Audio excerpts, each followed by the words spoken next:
berharap kepada aparat kepolisian untuk menangkap pelaku dan memberikan hukuman yang setimpal.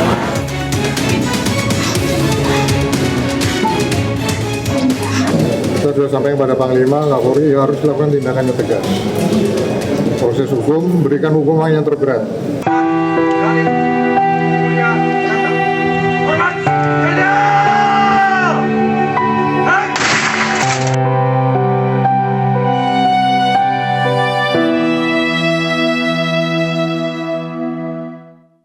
Beberapa saat usai kejadian, polisi menangkap Kopka B, seorang oknum TNI yang diduga merupakan pelaku penembakan 3 polisi saat melakukan gerebek sabung ayam di Waikanan, Lampung.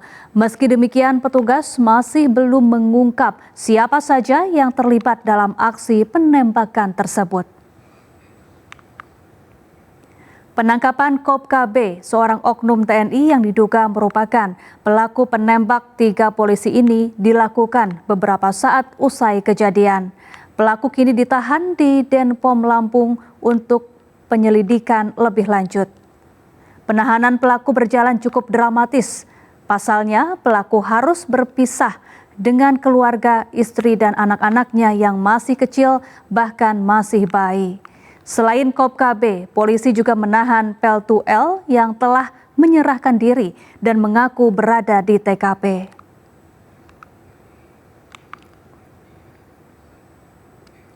Meski 2 oknum prajurit TNI terduga pelaku penembakan 3 polisi di Lampung telah ditangkap, hingga saat ini keduanya belum ditetapkan sebagai tersangka.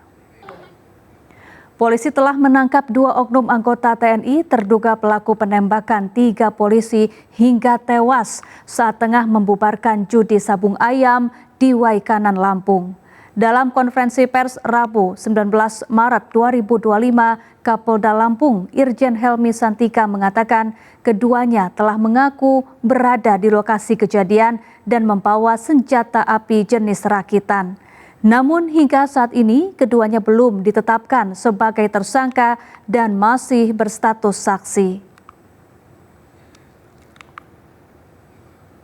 Sementara itu, Polda Lampung menetapkan seorang warga sipil sebagai tersangka dalam kasus tewasnya 3 polisi saat menggerebek arena judi sabung ayam di Waikanan, Lampung.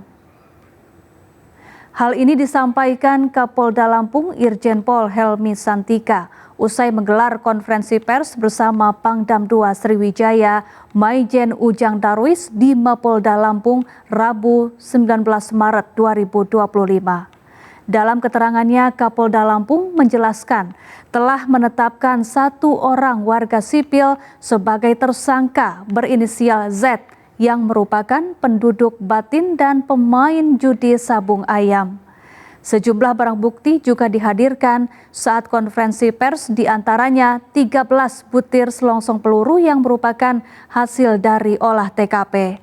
Selain itu, ada juga hasil uji balistik 3 proyektil peluru dari hasil autopsi terhadap 3 jenazah korban. Semua proses penyidikan itu harus berlandaskan scientific crime investigation, ya, harus berdasarkan itu. Dari awal kita sudah menggunakan itu.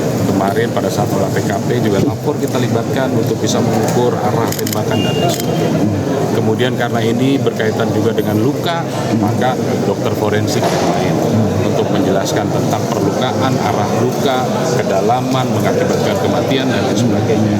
Kemudian ada barang yang ditemukan di perlukaan tadi, kita juga harus periksakan ke lapor untuk mengetahui jenisnya tadi. Kemudian saya sudah sampaikan kemarin kepada pelaku juga tidak mungkin kita ambil swab residu jelaga untuk bisa membuktikan semua hal yang berkaitan dengan saintifik akan kita lakukan. Bang, izin bertanya bang. Orang sipil, pemain. Izin Jenderal, kan BB kaliber itu ada 3 jenis, apakah ada lebih dari 3 orang yang memakai senjata? Belum tahu. Nah, untuk kronologisnya dalam keterangan saksi, apakah pada saat itu memang terjadi baku tembak atau pada saat mau menggerebek mereka ditembak dulu? Apa ada Ini yang komunikasi harus kita sebelumnya, Jenderal? luruskan. Ada yang mengatakan memberikan tembakan peringatan, kemudian terjadi tembakan, beberapa tembakan susulan. Ini kan harus bisa clear ceritanya. Ya. Bang, untuk peradilannya Bang buat tersangka. Iya Jenderal, karena Si kan Z ini yang orang dia juga pemain yang hadir datang karena mendapatkan undangan. Dia lihat situ, dia datang, dan dia juga kenal dengan oknum. Oke. jadi sudah jadi tersangka Jenderal, Jet itu. Kenapa? Yang jelas keberadaan. Hukuman berat menanti oknum anggota TNI yang menembak 3 polisi hingga tewas saat menggerebek judi sabung ayam. Selain hukuman berat, Menko Polkam Budi Gunawan juga meminta proses hukum terhadap pelaku berjalan transparan. Yang dilakukan oleh oknum tersebut ini sangat tidak dapat dibenarkan karena sudah melakukan tingkatan kejahatan yang sangat fatal gitu. Ini sangat tidak baik dan sangat mengganggu, ada potensi mengganggu soliditas ke depan karena perbuatan ini sangat tercela, melakukan penembakan dengan peluru tajam mengakibatkan meninggalnya 3 prajurit Polri dari Polsek Polres di Kanan tersebut. Yang kedua, oknum tersebut melindungi kejahatan, bahkan memiliki arena sabung ayam. Kita tahu yang dilarang secara pidana di negara kita. Yang ketiga, bisa mengganggu soliditas TNI Polri.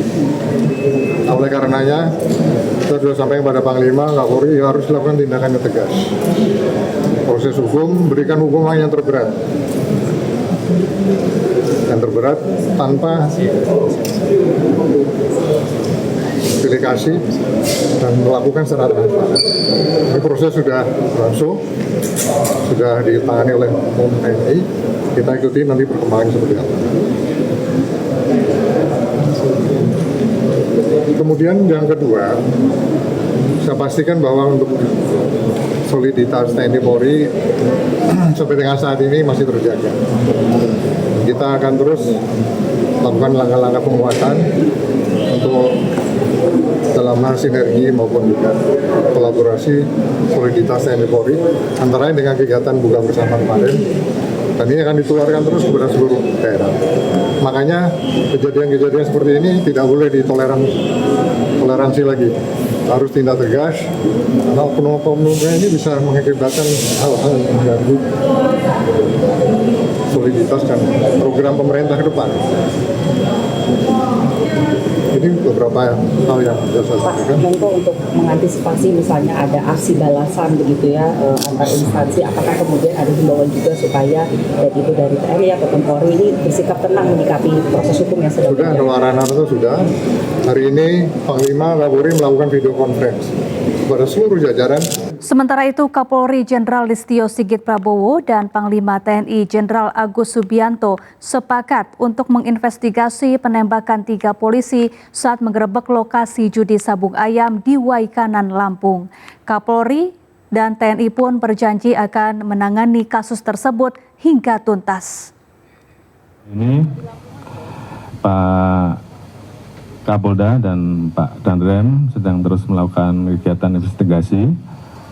Saya dengan Bapak Panglima juga tentunya sama, kita sudah sepakat untuk bersama-sama melakukan investigasi dan menuntaskan hal-hal yang nanti ditemukan di lapangan. Yang jelas tentunya kita selalu mendorong dan mengingatkan seluruh anggota untuk terus bekerja dengan baik, dengan penuh semangat, hati-hati, dan selalu jaga sinergitas, soliditas untuk kepentingan rakyat. Terima kasih. Dua anggota TNI yang diduga terlibat dalam kasus tewasnya 3 anggota polisi saat ini statusnya masih sebagai saksi dan dalam pemeriksaan. Berikut ini cuplikan dialog Camar Haenda dengan Kapendam 2 Sriwijaya, Kolonel Infantri Eko Syah Putra Siregar.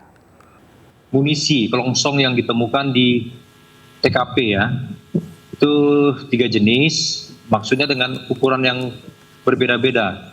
5,56 mm, 7,62 mm, dan 9 mm.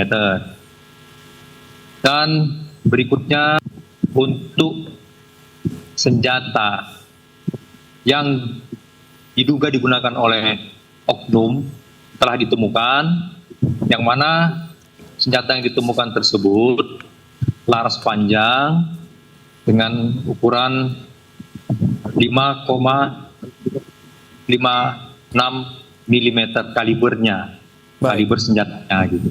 Ya, Pak Eko, bisa Anda jelaskan bahwa sebelumnya pada statement Anda menyebutkan ini merupakan area Texas atau area hitam karena ditemukan banyak beredar senjata api rakitan. Apakah benar? Baik, terima kasih. Oke. Kalau kita mengupas kembali tentang historical ataupun kegiatan-kegiatan yang terjadi, bagaimana penemuan industri produksi senjata, terus pemusnahan senjata, terus dari masyarakat menyerahkan senjata, dan itu terjadi di tahun-tahun 2024, 2023. Baik tahun-tahun sebelumnya, artinya konstruksinya ini menjadi hal yang unik gitu terkait dengan senjata-senjata rakitan ini. Oke. Dan ini kan bukan berlangsung kali ini saja, sudah dalam kurun waktu yang cukup lama. Oke, baik. Istilah Texas itu sebenarnya juga dari masyarakat sekitar, jika saya hanya bertanya saja, bagaimana pendapat saudara-saudara atau teman-teman? Ya, bagaikan Texas. Jadi saya hanya mengutip gitu. Baik. Tapi faktanya seperti itu. Ya, Pak Eko, berkaitan dengan status saksi yang saat ini masih disematkan kepada 2 oknum TNI, lantas bagaimana proses ke depannya? Baik, oknum TNI tersebut masih saksi. Cuman saya ingin menjelaskan, saya ingin menyampaikan bahwa mari konstruksi berpikir, landasan berpikir kita agar terangnya kasus yang terjadi saat ini, kita harus menggarisbawahi bahwa mari tidak ada pelaku yang boleh lolos, terbebas dari jerat hukum. Ini landasan yang harus kita pegang dulu nih. Tidak ada pelaku yang boleh lolos, terbebas dari jerat hukum. Ya. Sehingga saya ingin menjelaskan kegiatan sabung ayam ini sesuai dengan hasil konferensi pers juga sudah berlangsung lebih kurang 1 tahun. Ya. Hubungan antara pelaku yang dalam hal ini diduga itu adalah jabatan di Koramil, sementara teman-teman dari kepolisian di wilayah tugas yang sama. Sepanjang ini, sejauh ini adalah mitra sebenarnya. Jadi antara Koramil, Polsek ini mitra, artinya berkomunikasi, bekerja sama, saling support, memberi atensi. Nah, dengan jangka waktu yang 1 tahun, seyogyanya logika berpikir, pasti ya ada yang sama-sama diketahui terjadi, ada pelaku-pelaku lainnya, bisa juga tidak. Tapi dengan beberapa temuan kelongsong munisi yang 3 jenis, itu sangat ada peluang penyelidikan lebih lanjut terhadap senjata apa lagi ini selain 5,56 kalibernya. Oke, baik Pak Eko. Pak Eko, bisa Anda jelaskan secara lebih rinci kepada kami dari hasil pemeriksaan terakhir apa sebetulnya yang dilakukan oleh 2 oknum TNI tersebut di lokasi sabung ayam tersebut? Oke, jadi di lokasi sabung ayam ini peserta ini unik sebenarnya, banyak, dan pesertanya juga dari luar daerah, artinya tidak hanya dari Lampung. Pengakuan dari hasil konversi juga ada yang mungkin dari Palembang, ada yang bahkan ada yang dari Serang, Banten. Itu diketahui dari mana? Dari kendaraan-kendaraan yang ditinggalkan di TKP. Pelaku, dalam hal ini anggota yang diduga sejauh ini ya, bisa menjadi koordinatornya di tempat. Judi sabung ayam ini. Tetapi dari keterangan sementara yang juga kita peroleh, masih ada orang-orang lain selain 2 pelaku ini. Artinya tidak menutup kemungkinan selain oknum ini masih ada oknum-oknum lainnya. Nah, tapi kan ini masih harus menjadi suatu kegiatan investigasi lebih lanjut, penyelidikan lebih lanjut, pemeriksaan lebih lanjut, karena ini berupa keterangan sementara. Ya, kasus penembakan yang diduga melibatkan anggota TNI terhadap polisi di Lampung menjadi sorotan publik dan menimbulkan pertanyaan mengenai aturan penggunaan senjata api oleh tentara. Pengamat militer Anton Ali Abbas menilai pentingnya evaluasi terkait standar penggerebekan bagi petugas. Di samping itu, Anton juga menilai penggunaan senjata oleh anggota TNI perlu diawasi. Dan berikut cuplikan dialognya bersama Camar Haenda. Penting untuk Mabes Polri kemudian mengevaluasi standar ketika melakukan penggerebekan. Karena kalau kita lihat misalnya 17 orang, terus saya baca berita-berita yang ada terkait luka-luka gitu ya, luka yang menyebabkan kematian, itu ada yang luka ditembak di dada, lalu luka tembak yang di kepala, ada 2 orang gitu. Itu menandakan bahwa bisa jadi itu perlindungan bagi personil polisi yang melakukan penggerebekan itu kurang. Karena itulah mereka ketika ada kontak tembak, mereka terluka. Jadi ini saya pikir ini yang penting untuk masukan pertama bagi polisi. Oke, gitu ya, artinya ada evaluasi yang harus dilakukan. Yes, evaluasi terkait standar melakukan penggerebekan. Jadi polisi ketika ingin melakukan penggerebekan itu tidak boleh melakukan underestimate terhadap situasi, terhadap lokasi yang akan digerebek. Gitu. Karena apa? Karena ini buktinya ketika hanya melihat ini tempat sambung ayam biasa gitu, tapi ternyata ada penyerangan gitu ya, ada penembakan. Dan itu saya pikir ini evaluasi yang penting bagi Polri. Jadi tidak boleh untuk underestimate atau menyepelekan apapun tempat penggerebekannya gitu. Jadi semua harus dengan menggunakan tingkat perlindungan yang memadai bagi personel polisi. Karena bagi saya keselamatan polisi juga tentu nomor 1. Gitu. Kita tentu tidak ingin kejadian ini berulang. Itu satu. Kedua, tentu ini yang nanti juga penting untuk dilakukan investigasi. Kenapa misalnya mereka oknum TNI kok bisa mengakses senjata? Apakah ini senjata organik atau senjata mereka yang dijual secara bebas atau di pasar gelap gitu misalnya? Ini yang nanti butuh klarifikasi lebih lanjut. Karena kalau misalnya ini adalah senjata organik, maka pertanyaannya kok bisa mereka yang mengakses itu dan itu dibawa ke luar? Kalau sudah seperti itu, maka tentu nanti harus bisa misalnya pemeriksaannya adalah kepada atasannya.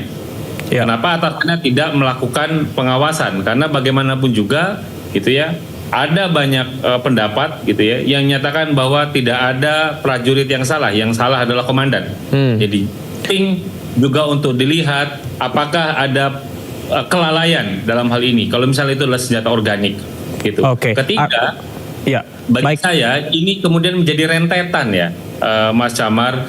Ada di kemarin yang tadi diberitakan ada di Aceh, lalu ada tembakan di Tangerang misalnya. Ini kan problem sebenarnya bagi saya adalah bagaimana pemenuhan kesejahteraan dari prajurit TNI yang ini lalai, gitu. Saya nganggapnya ini lalai untuk dipenuhi oleh negara. Ketika undang-undang TNI itu sudah memastikan bahwa mereka dapat kesejahteraan, tapi ternyata tidak. Dan sayangnya ketika kita bicara pembahasan undang-undang TNI, tidak ada satupun pembahasan, tidak ada satupun diskusi yang menyatakan bagaimana kita kemudian untuk ingin meningkatkan kesejahteraan prajurit TNI. Bagi saya ini yang kemudian cukup bisa kita lihat dan bisa kita jadikan bahan evaluasi dengan kepala dingin untuk melihat kejadian yang terjadi di Lampung ini. Baik, Mas Ali, ini menarik dari yang Anda sampaikan bahwasanya salah satu aspek yang menyebabkan ataupun juga diduga TNI melakukan hal ini karena masalah kesejahteraan. Berbagai pendapat ini menyebutkan bahwasanya lokasi sabung ayam ini dibackingi oleh TNI. Tanggapan Anda seperti apa melihat fenomena ini? Ya, sebenarnya backing-membacking itu seringkali itu oknum ya, oknum yang punya akses terhadap senjata. Karena kalau kita sipil yang tidak punya akses senjata itu nggak bisa menjadi backing. Itu backing itu pasti mereka yang punya akses senjata, apapun itu institusinya. Itu satu. Kedua, backing itu juga seringkali melibatkan adalah prajurit yang kelas bawah. Jadi kalau prajurit yang kelas bawah itu pasti bicara adalah bagaimana mereka memenuhi kebutuhan perut mereka.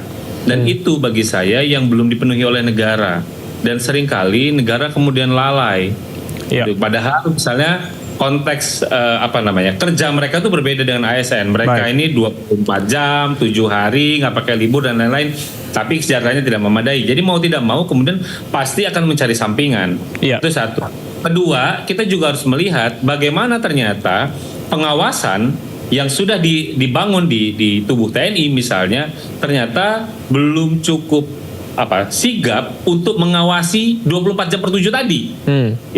Itu yang kedua. Ketiga, yang saya lihat juga adalah jangan-jangan selama ini mekanisme penghukuman yang ada di TNI untuk pelanggaran tindak pidana yang dilakukan oleh prajurit itu tidak membuat efek jerah, justru menimbulkan impunitas. Gitu. Jadi ya udahlah paling juga nanti bebas dan lain-lain. Kenapa? Ya karena seringkali kan ada banyak tudingan gitu ya di kelompok-kelompok NGO melihatnya adalah ketertutupan proses peradilan militer. Karena itulah kemudian misalnya undang-undang TNI itu kan memandatkan ada revisi undang-undang peradilan militer yang itu tidak jalan sampai sekarang gitu. Ini yang bagi saya kemudian ada banyak faktor yang kemudian bercampur aduk dan kejadian seperti ini. Dan saya khawatirnya kejadian ini itu akan muncul di banyak tempat. Kenapa? Karena kita tidak pernah membahas tentang akar masalahnya. Kita selalu bicara tentang simptom. Oh, pelakunya kita tindak dan lain-lain. Enggak, kita nggak bicara tentang bagaimana kemudian memperbaiki sistem itu sendiri. Ini kan karena ada keterbatasan dari undang-undang bahwa untuk prajurit militer yang melakukan tindak pidana umum bukan tindak pidana militer itu tetap akan disidik dan diadili dalam koridor peradilan militer bukan peradilan umum. Karena itulah kemudian ada cerita investigasi bersama itu. Kalau misalnya undang-undang peradilan militer itu kemudian direvisi dan kemudian ada pemisahan mana kejahatan militer gitu ya, pidana militer dan mana pidana umum. Kalau pidana umum maka diserahkan kepada peradilan umum, maka tentu tidak perlu investigasi bersama sebenarnya gitu loh ya. Cuma memang problemnya tadi kalau misalnya kata Dan Rem ya, bahwa nanti jika terbukti ya, memang pembuktian itu nanti urusannya pengadilan gitu. Jadi kejaksaan gitu ya, nanti atau ini auditor itu ya urusannya, bukan urusan investigasi ini. Investigasi ini cuma untuk mencari informasi awal.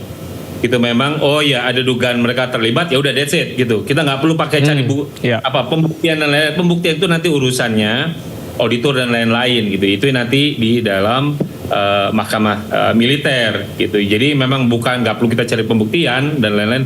Oh jika memang terbukti dan lain-lain, enggak. Ini kita cari gitu ya, cari apakah memang benar ada indikasi dan lain-lain, ada alat bukti yang lain, udah cukup gitu ya. Baik. Walaupun sebenarnya nanti adalah urusannya bukan di tim investigasi ini gitu. Itu sih bagi saya. Tapi ini memang upaya untuk bagaimana membangun kepercayaan ya dari kedua institusi ini gitu. Jadi ingin membangun rasa percaya, makanya itu dilakukan investigasi. Oke. Itu sih. Baik, Mas Ali, dari analisis Anda, seberapa yakin Anda melihat kasus ini akan dibuka secara terang benderang dan juga transparan, terutama untuk proses hukumnya? Ya, sejauh pengamatan saya, ketika kasus-kasus pidana yang melibatkan oknum prajurit TNI itu viral dan mendapatkan perhatian publik besar, maka kemudian Mahkamah Militer akan membuka akses. Ini sama kayak waktu yang kejadian di ini, misalnya kejadian di Tangerang. Bagaimana publik kemudian bisa memonitor. Gitu. Jadi sepanjang itu viral, itu bisa banyak penyeluruhan. Tapi kalau misalnya nggak viral, nah itu yang memang kemudian publik seringkali susah untuk mendapatkan akses. Gitu. Yang penting adalah jaminan sebenarnya bukan pada jaminan di level Korem, tapi jaminannya memang harus ada di level pusat di Jakarta, baik itu di Mabes TNI AD ataupun juga Mabes TNI. Bagaimana kemudian memastikan proses ini itu akan transparan, tidak ada yang melindungi, gitu. Apapun kesalahannya itu tidak ada yang melindungi, dan juga Jakarta juga mau untuk melakukan evaluasi. Gitu, secara jujur, secara jernih, dengan kepala dingin, apa yang kurang, apa yang salah itu diperbaiki, nggak ada masalah dengan itu. Sabung ayam marak dilakukan di berbagai daerah dan terus diberantas polisi hingga saat ini. Inside Story akan kembali usai jeda.